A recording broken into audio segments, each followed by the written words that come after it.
Hello दोस्तों, कैसे हैं आप। उत्तराखंड चारधाम पार्ट 2 की इस वीडियो में आपका स्वागत करता हूं। इस वीडियो में हम आपको जानकी चट्टी से यमुनोत्री तक की 6 किलोमीटर की पैदल यात्रा के बारे में बताएंगे और हम आपको बताएंगे यमुनोत्री धाम का इतिहास, मान्यताएं और उससे जुड़ी प्रचलित कथाएं, और आपको हम दर्शन कराएंगे पूरी यमुनोत्री धाम के। तो आइए दोस्तों, यमुनोत्री धाम की इस यात्रा को हम शुरू करते हैं।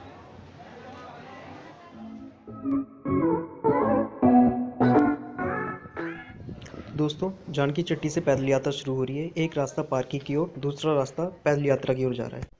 घोड़े खच्चरों का चार्ज 1200 रुपये से 1500 रुपये के बीच होता है, जिसमें आना जाना इंक्लूड होता है।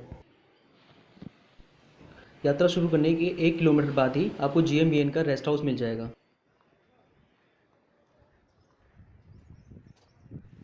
दोस्तों, चढ़ाई करते समय अपने साथ पानी, कोई एनर्जी ड्रिंक या ग्लूकोज जो अवश्य लेके चलें अपने साथ, इसलिए हम भी अपने साथ ग्लूकोज ड्रिंक लेके चलें। दोस्तों, शुरू से ही ये रास्ता प्राकृतिक सौंदर्य से भरपूर है। आप वीडियो में देख ही सकते हैं कि शुरुआत से ये रास्ता कितना मनमोहक और खूबसूरत है। प्रारंभ से ही आपको कालिंदी पर्वत के दर्शन होंगे और साथ ही यमुना नदी जी के बहने की जो मधुर संगीत आपके कानों में सुनाई देगी, जिससे आपको अलग ही शांति का एहसास होगा। दोस्तों, अगर आपने इस वीडियो का पहला पार्ट नहीं देखा है तो कृपया आई बटन पर क्लिक करके आप पहला भाग देख सकते हैं, जिसमें हमने देहरादून से यमुनोत्री का सफ़र दिखाया है।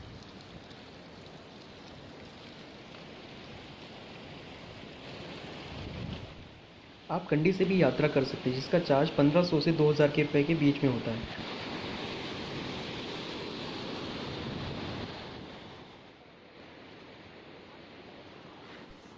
उत्तराखंड चार धाम की यात्रा में यमुनोत्री धाम की यात्रा प्रथम होती है। धाम के कपाट बैसाखी अक्षय तृतीया के बाद खुलते हैं, जो कि अप्रैल के अंत या मई महीने के प्रारंभ में होता है। 206 किलोमीटर की इस यात्रा में 2.5 से 3.5 घंटे लग जाते हैं। दोस्तों, आपको धीरे धीरे और कहीं कहीं पर रुक रुक के आपको यात्रा करनी चाहिए, वरना आपकी सांस फूलने लगेगी और आप जल्दी थक जाएंगे। यमुनोत्री से ही यमुना उद्गम होता है, लेकिन वास्तविक उद्गम कालिंदी पर्वत पर स्थित सप्तऋषि कुंड से होता है। सप्तऋषि कुंड 4500 मीटर की ऊंचाई पर स्थित है, जिसकी ट्रैकिंग अगस्त सितंबर महीने में होती है। और इसकी ट्रैकिंग 2.5 किलोमीटर की इस यात्रा के बाद आपको ये पुल मिलेगा। पुल पार करते ही चढ़ाई थोड़ी मुश्किल हो जाती है। दोस्तों, यहाँ की यात्रा का सही समय सितंबर अक्टूबर होता है, क्योंकि इस समय मौसम सुहाना रहता है और भीड़ भी बहुत कम होती है। दर्शन अच्छे से हो जाते हैं आपके, चीज़ें आपको यहाँ पर सस्ती पड़ती हैं और बारिश के आसार बहुत कम होते हैं। लेकिन अगर आप मई जून में यात्रा करते हैं तो आपको यहाँ पर काफ़ी भीड़ मिलेगी, चीज़ें महंगी मिलेंगी और दर्शन करने में काफ़ी असुविधा होती है। इसलिए हम भी अक्टूबर के महीने में गए, इसीलिए हमें भीड़ कम मिली और मौसम भी सुहाना मिला। दोस्तों, इस यात्रा मार्ग में कई सारे लोग आपको हींग, केसर वगैरह बेचते हुए दिख जाएंगे, जैसे कि इस वीडियो में आप देख ही सकते हैं। दोस्तों, कई जगह पर आपको रास्ता बहुत सकरा मिलेगा, जिस कारण आपको घोड़े खच्चर और पालकी वालों से बचकर चलना पड़ेगा।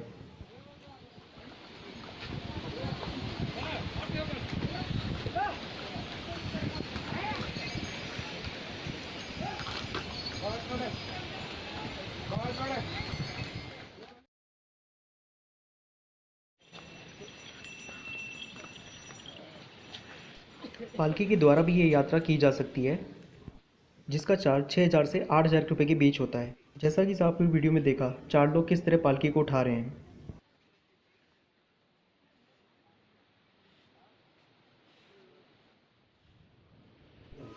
4.5 किलोमीटर की यात्रा करने के बाद आपको भैरव बाबा मंदिर मिलेगा। यहाँ से यमुनोत्री मंदिर की दूरी 1.5 किलोमीटर की रह जाती है। दोस्तों, कुछ देर आराम करने के लिए हम इस जगह पर रुक गए।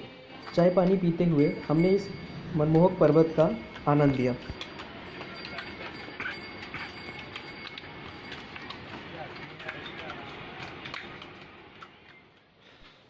भैरव बाबा मंदिर के बाद बस थोड़ी सी ही चढ़ाई रह जाती है।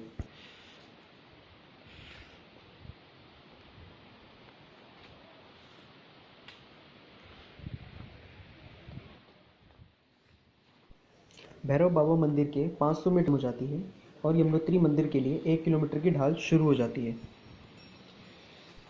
दोस्तों, यमुनोत्री धाम मंदिर के आसपास होटल आदि ठहरने की कोई व्यवस्था नहीं है, इसलिए आपको जानकी चट्टी से सुबह जल्दी यात्रा शुरू करनी पड़ेगी और शाम तक जानकी चट्टी वापस जाना पड़ेगा।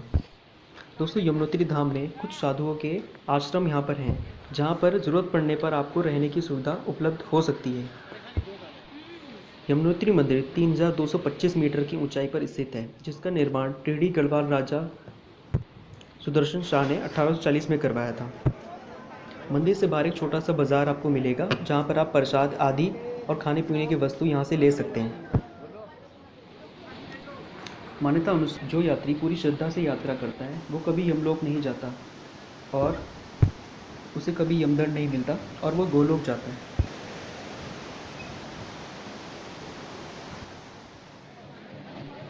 ये नज़ारा यमुनोत्री धाम के आसपास से आप देख सकते हैं।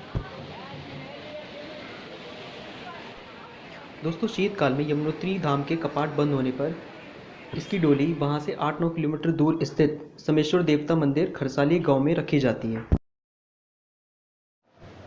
एक मान्यता के अनुसार असीत ऋषि वृद्धावस्था के कारण सप्तऋषि कुंड में स्नान करने नहीं जा पाए, तो माँ यमुना वहीं उनके आश्रम में ही प्रकट हो गई। यही स्थान यमुनोत्री कहलाया। मंदिर के पास ही जिसमें स्नान करने के बाद ही श्रद्धालु दर्शन के लिए अंदर जाते हैं। दोस्तों, मान्यता है कि सप्त कुंड में स्नान करने से आपकी जो स्किन डिजीज़ यानी कि चर्म रोग हो जाते हैं वो दूर हो जाते हैं और इसमें स्नान करने से यात्रा की सारी थकान दूर हो जाती है। हमने भी स्नान करके माँ यमुनोत्री के दर्शन किए।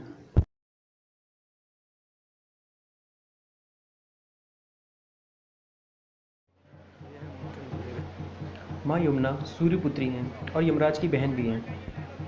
दोस्तों, कहा यह भी जाता है कि माँ यमुना कलयुग के उद्धार के लिए यहाँ पर प्रकट हुई, जिसके लिए जयमुनि ऋषि ने स्थान पर तपस्या की और गौलोक से इस स्थान पर यमुना जी को लाए। मंदिर के बगल में ही सूर्य कुंड है। इसमें चावल की पोटली बांधकर डाली जाती है, जिससे उसके चावल 4 से 5 मिनट में ही पक जाते हैं और यही पके चावल माँ यमुनोत्री को भोग में लगाया जाता है तथा यह पके चावल ही यहाँ का मुख्य प्रसाद होता है। सूर्य कुंड के बगल में ही दिव्य शिला है, यह ज्योति शिला के नाम से प्रसिद्ध है।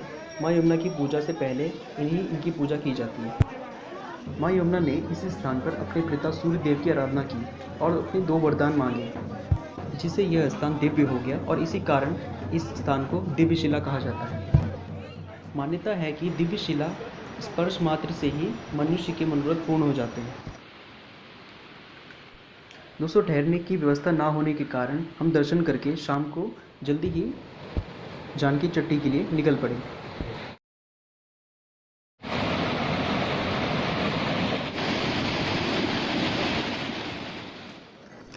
जानकी चट्टी गांव में ही कुछ महिलाएं अपने खेत से पहाड़ी आलू निकली थी। कुछ आलू लिए, वो आलू हमें काफ़ी सस्ते में दिए इन्होंने। दोस्तों, अगर आप देहरादून से यात्रा कर रहे हैं तो आपको 2.5 से 3 दिन लग जाते हैं, मगर आप दिल्ली से अगर यात्रा कर रहे हैं तो आपको 3 से 4 दिन लग जाते हैं। दोस्तों, उम्मीद करता हूँ आपको वीडियो हमारी पसंद आई होगी। अगर आपको वीडियो पसंद आई तो कृपया लाइक करें, कमेंट करें, शेयर करें और हमारे चैनल को सब्सक्राइब करें। दोस्तों, जल्दी हम उत्तराखंड 4 धाम भाग 3 लेकर आएंगे, जो कि गंगोत्री 4 धाम के ऊपर होगी। इसी के साथ ही अलविदा लेते हैं और अगली वीडियो में मिलते हैं।